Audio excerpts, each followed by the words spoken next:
సకల విద్యాది దేవత అయిన శ్రీమన్నారాయణుడు హయగ్రీవునిగా అవతరించాడు. సరస్వతీదేవి వేదవ్యాసుడు హయగ్రీవుని నుండి విద్యాశక్తిని సముపార్జించారని హయగ్రీవ స్తోత్రంలో దేశికాచార్యులు పేర్కొన్నారు.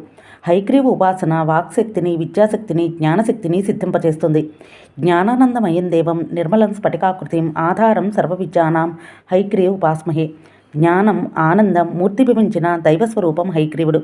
నిర్మలమైన స్ఫటికాకృతి కలిగి సర్వ విద్యలకు ఆధారభూతమైన విద్యాదేవతకు నమస్కారము. జాతకంలో గురుగ్రహ దోషం ఉన్నవారు ప్రతిరోజు హయగ్రీవ స్తోత్రం చదివితే గురుగ్రహం యొక్క అనుగ్రహం కలుగుతుంది. భక్తి భావనలు, ఉన్నత విద్య, విదేశీ విద్య కలగాలి అంటే గురుగ్రహ అనుగ్రహం ఉండాలి.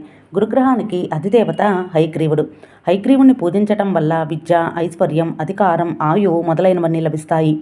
విద్యార్థులు హయగ్రీవుని పూజించడం వల్ల చదువు బాగా వస్తుంది.